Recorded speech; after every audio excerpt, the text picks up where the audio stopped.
Hola y bienvenidos a esta nueva clase sobre nuestra materia legislación societaria y mercantil. El día de hoy vamos a conversar sobre algunos tipos de compañías que están reconocidas dentro de nuestra ley, ¿no? Nuestra ley de compañías. Em, Básicamente recordarán que en el artículo 2, ¿no es cierto?, de la ley de compañías se establece que actualmente en el Ecuador están vigentes 6 tipos de compañías, que son las que yo les he puesto dentro de estos círculos. Tenemos la compañía en nombre colectivo, la compañía en comandita, la compañía de responsabilidad limitada, la compañía anónima, la compañía de economía mixta y la sociedad por acciones simplificadas. Estos son los 6 tipos de compañías que reconoce nuestra legislación. Cada uno de estos tipos de compañías tiene ciertas características, ciertos rasgos que las hacen particulares y eso genera que cuando yo voy a constituir una compañía, según las necesidades que tengan los socios, yo voy a elegir entre uno de estos 6 tipos de compañías. ¿Sí? Yo tengo que saber elegir cuándo me conviene tal vez constituir una compañía de responsabilidad limitada, o tal vez cuándo me conviene constituir una compañía anónima, cuándo me conviene constituir una compañía en nombre colectivo, en base a las características que cada uno de estos tipos de compañías presente, ¿sí? Básicamente eso es lo que a mí me determina qué tipo de compañía tengo que elegir. Y en algunos casos en donde por tal vez mandato de alguna normativa, tengo que obligatoriamente constituir la compañía en base a un tipo específico, ¿no? Por ejemplo, las compañías de transporte o las compañías de seguridad, hay una normativa una reglamentación dentro de estos campos en donde me pide, por ejemplo, que tienen que ser compañías anónimas, ¿sí? O de responsabilidad limitada. Entonces, en ese caso, en esos dos casos, por ejemplo, no puedo usar una compañía en nombre colectivo, no puedo usar una sociedad por acciones simplificada. Entonces, habrá situaciones donde la legislación me obligue a elegir uno de estos tipos. Si es que no es así, básicamente según las condiciones del caso, yo tendré que elegir uno de estos tipos. Ahora, de estos 6 tipos de compañías, como ustedes ven, yo les he separado aquí por colores este primer bloque al que yo he puesto que son compañías que prácticamente no se utilizan, estas figuras no se utilizan muy a menudo, porque tiene algunas condiciones que a mi forma de ver son negativas y que tal vez eso propicia el hecho de que no se las utilice.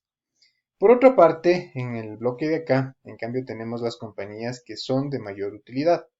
Y de estas 4 que yo les he puesto aquí, quiero hacer una precisión, que quiero que se entienda una precisión.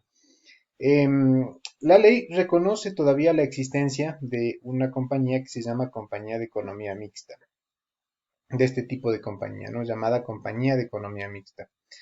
En realidad, a esta figura yo no la consideraría como un tipo de compañía, debido a que en realidad esta figura de acá es la misma compañía anónima, ¿sí? Perdón, a ver, vamos a hacerle aquí una rayita. Es la misma compañía anónima, ah, bueno, es la misma compañía anónima, solo que en el caso de que para formar una compañía se junten capitales públicos y se junten capitales privados, entonces la compañía anónima se llama compañía de economía mixta. O sea, la compañía de economía mixta es un tipo de compañía anónima que en el capital tiene capitales públicos y tiene capitales privados. Eso es lo único que le hace de diferente. Todo lo demás respecto a esta compañía se la trata tal cual como si fuera una compañía anónima, ¿sí? O sea, no hay en sí una diferencia esencial entre estas dos, ¿sí? No hay una diferencia. Como digo, la única diferencia es que en la compañía de economía mixta el capital está integrado por aportes privados y también por aportes del sector público. Esa es la única diferencia. Este tipo de compañías también están prácticamente desapareciendo porque a raíz de que se expidió la ley de empresas públicas, hay una ley que se llama Ley Orgánica de Empresas Públicas, básicamente dentro de esa ley se reguló todo lo que tiene que ver con empresas del Estado, ¿no? Entonces, estas compañías de economía mixta prácticamente ya hay muy pocas, sí, que todavía siguen vigentes y la mayoría ya han desaparecido. Partiendo entonces de esa aclaración, nos quedamos con estos tres tipos de compañías que son los que en la actualidad se utilizan más frecuentemente. La compañía de responsabilidad limitada, la compañía anónima y la sociedad por acciones simplificada. Dentro de esta pizarra que ustedes pueden encontrarlo en el material audiovisual, por favor ustedes pueden ubicar este material dentro de la parte de, en el material audiovisual encuentran pizarras, ¿no? Las pizarras interactivas y ahí ustedes van a poder encontrar la pizarra que dice elementos del contrato de sociedad, ahí pueden encontrar toda esta información, ¿no? A ver, entonces, y también tienen esta guía dentro, este resumen dentro de la guía académica. Aquí están algunas características principales de cada uno vamos a hablar solo de 5 tipos de compañías, debido a que, como les indico, la compañía de economía mixta en realidad es una compañía anónima, ¿no? O sea, no hay una diferencia. Entonces, vamos a hablar de 5 tipos de compañías y de estas voy a profundizar en estas tres que son las que más nos interesan. Entonces, vamos, primero, bueno, la compañía en nombre colectivo y la compañía en comandita tienen una característica, una peculiaridad, que tal vez es lo que hace que actualmente muy pocas personas utilicen esta figura para el momento de constituir una compañía. La característica que tienen es que dentro de estas figuras no aplica el principio de limitación de la responsabilidad. Recordarán que habíamos visto en temas anteriores, cuando hablamos de la oponibilidad y la inoponibilidad de la persona jurídica, básicamente les decía que la compañía forma una persona distinta de los socios, que los patrimonios se separan y que lo que le afecte al uno no necesariamente afecta a la otra entidad. En estos dos tipos de compañías, ese principio no aplica y la responsabilidad de los socios que participan dentro de este tipo de compañías es una responsabilidad personal, solidaria e ilimitada, ¿sí? Entonces aquí los socios responden por todas las gestiones que realice la compañía. Y por esa misma razón, la participación de los socios, la administración de los socios en estas figuras es mucho más activa. Los socios pueden participar activamente de la administración y de la toma de decisiones en este tipo de compañías. Cuando yo quiero constituir estas figuras, también tengo una diferencia por cuanto se constituyen con una escritura pública que se eleva directamente, que se inscribe, con una autorización judicial, tengo que ir ante un juez y el juez me autoriza la creación de estas compañías. O también actualmente puedo hacerlo esto a través de un notario. Son compañías además que no están sujetas al control de la superintendencia de compañías, ¿no? Esas características ustedes las pueden encontrar acá. Por otra parte, en estas tres figuras, la compañía de responsabilidad limitada, la compañía anónima y la sociedad por acciones simplificada, rige estrictamente el principio de limitación de la responsabilidad. Es decir, en estas figuras, los socios están protegidos y solo responden por lo que aportaron a la compañía. No responden con su patrimonio personal. Entonces, aquí sí aplica efectivamente el principio de oponibilidad de la persona jurídica. Y por esa misma razón, en cambio, para la administración de estas compañías, los socios no participan directamente, sino que lo hacen a través de las juntas generales y del representante legal designado por los socios para que administre la compañía. Estas compañías, todas estas tres compañías, están sujetas al control de la superintendencia de compañías y el proceso a través del cual se constituyen un poco cambia entre estas tres. Básicamente en la compañía limitada y en anónima se tiene que hacer una escritura pública e inscribir en el registro de mercantil. Mientras que la sociedad por acciones simplificada es mucho más sencilla de constituir debido a que solo se hace un contrato privado que se registra en la superintendencia de compañías. Entonces, esa es una gran ventaja respecto a estas otras figuras. La compañía limitada, de responsabilidad limitada, se utiliza principalmente en emprendimientos donde yo quiero que los socios no tengan la facultad de moverse libremente, es decir, por ejemplo, de que el socio pueda vender sus participaciones y que ingrese otra persona. Esta compañía tiene restricciones al respecto, ya que para que un socio pueda vender sus participaciones se requiere el consentimiento obligatorio de todos los demás. Si no, no lo puede hacer.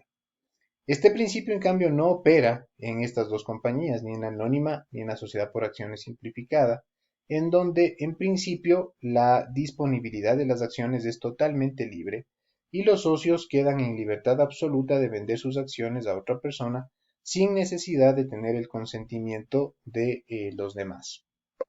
Otra diferencia notable entre estas compañías es que en la sociedad por acciones simplificada, básicamente puedo constituir o es la única figura, el único tipo de compañía que yo puedo constituir con una sola persona. Todas las otras figuras, todas las que tenemos acá, ¿sí? Me exige la ley la comparecencia de al menos dos personas. Yo necesito como mínimo dos socios para poder constituir una compañía. Y la sociedad por acciones simplificada es el único tipo de compañía, en cambio, que yo puedo hacerlo teniendo una sola persona. Es la única figura que me permite realizarla. La sociedad por acciones simplificada y la compañía anónima son figuras muy parecidas, sí, son figuras bastante similares. Muchos de lo que se aplica a la compañía anónima también se aplica a la sociedad por acciones simplificada, pero tienen una diferencia notable, y es que cuando una compañía quiere que sus acciones puedan venderse a través de un mercado de valores, tiene que obligatoriamente ser una compañía anónima. Ninguna de las otras figuras me permite, sí, que las acciones sean vendidas a través de un mercado de valores. La única que puede hacerlo es la compañía anónima. Aquí tienen un ejemplo bastante importante, el caso de la compañía La Favorita SA, ¿no? La Favorita Sociedad Anónima. Esta es una compañía que vende acciones en el mercado de valores que cualquiera de nosotros puede adquirir en cuando existe una oferta pública de estas acciones, ¿sí? Entonces, solo las compañías anónimas están autorizadas por ley para vender sus acciones a través del mercado de valores. Ninguna otra puede realizarlo. Partiendo entonces de estos conceptos, básicamente tenemos como corolario que la compañía de responsabilidad limitada es una figura de carácter cerrada, es una compañía de tipo cerrada, porque busca que los socios no puedan libremente moverse, ¿no? Es una compañía creada más para personas de confianza. Es decir, yo me asocio con tal persona y con otra persona por el hecho de que yo tengo confianza en ellos y no deseo que sean otras personas quienes estén ahí. La compañía anónima o la sociedad por acciones simplificada, por el contrario, no, son compañías totalmente abiertas. Cualquier socio puede vender sus acciones y en su lugar ingresar otra persona sin que exista una restricción en ese sentido, ¿sí? Entonces, la compañía anónima se utiliza más bien para empresas grandes, compañías que a lo mejor quieran posteriormente ingresar en el mercado de valores, y la sociedad por acciones simplificada, por las facilidades que presenta, es la compañía que más se está utilizando actualmente, y esta compañía más está destinada de alguna forma a emprendimientos pequeños, a pequeños negocios o microempresarios que a lo mejor están iniciando, sin que esto obste obviamente de que puedan utilizarlo esta figura también empresas grandes. Bueno, espero que este resumen les haya servido y que puedan también pues en base a ello realizar todas las actividades que están planificadas. No se olviden que en la guía académica ustedes van a encontrar este resumen en donde pueden analizar cada una de las características de las compañías que hemos estado analizando. También dentro de esta pizarra digital que ya les indiqué en donde pueden encontrarla. Muchas gracias por su atención.